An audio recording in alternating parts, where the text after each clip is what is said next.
Jimmy Barrett was the premier sprinter through the first 20 years of the men's track and field program.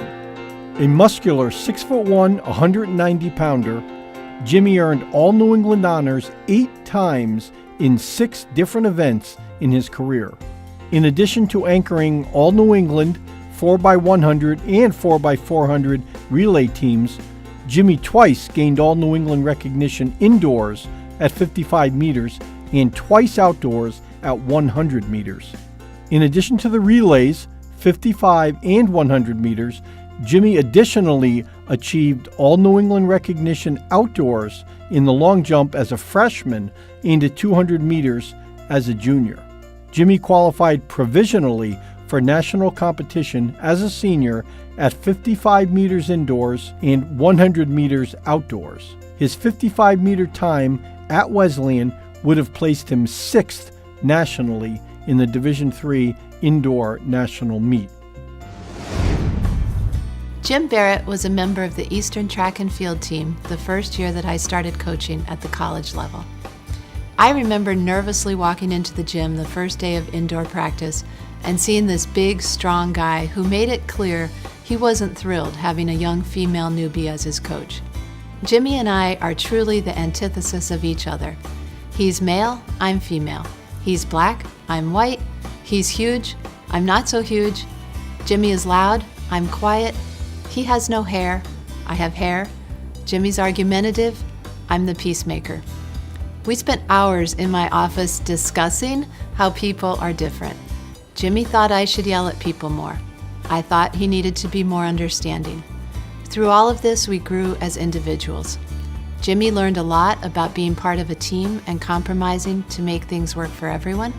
I learned about sticking up for myself and my team. Jimmy was a team player. I didn't always think I'd say this.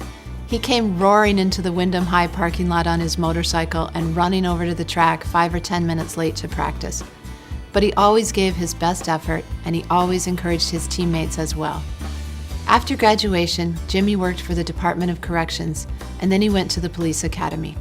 Right after his graduation from the police academy, Jimmy was deployed.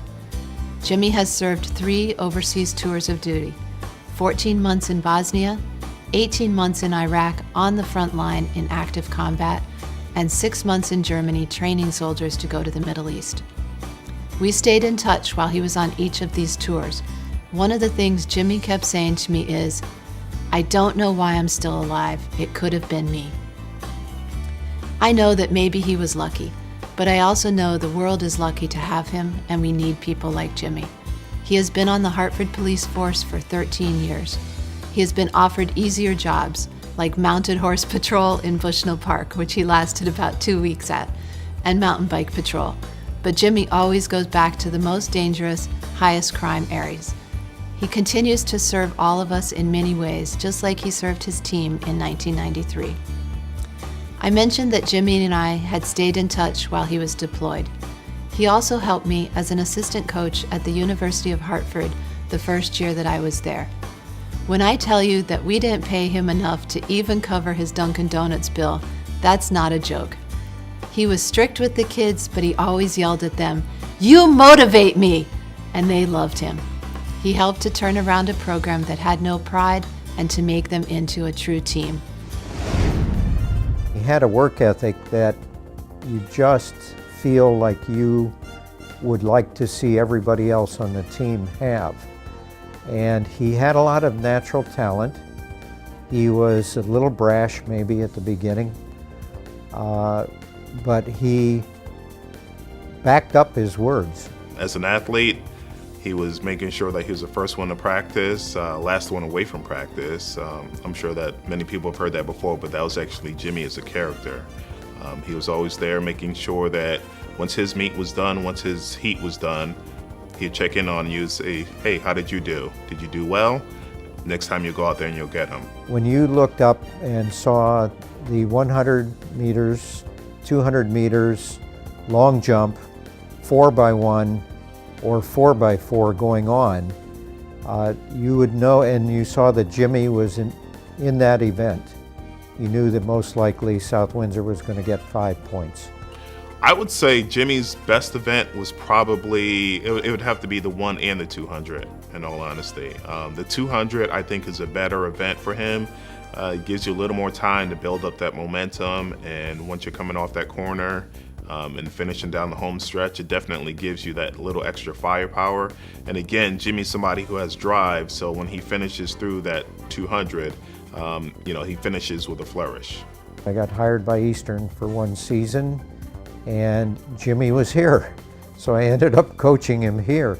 And he still had that work ethic. And what I found interesting is he would talk to the kids and say, come on, I can't do this alone. I need you to help out. Stay with me, work it hard in the 100 and 200. And he set just about every record. I guess he did set every record for 55, 100, 200, and long jump. We're waking up 6 o'clock practices, and somehow, some way, on a Friday morning, yes, after Thursday night, Jimmy was in that gym before everyone else. I didn't really understand it. I don't think he slept at all, but he was definitely in that gym, and he made sure, again, he helped push the whole team. He pushed everyone to be their best. When I was hired here to come back, I said, well, I'll just keep the assistant coaching staff. Well, Jimmy was an assistant coach. So we hit it off, and he had matured quite a bit, but he expected a lot out of his athletes. He's somebody who's strong in character, very ethical, focused, and he wants to make sure that your needs are met as well. And the drive that he has to succeed is somebody who definitely needs to be in the Hall of Fame.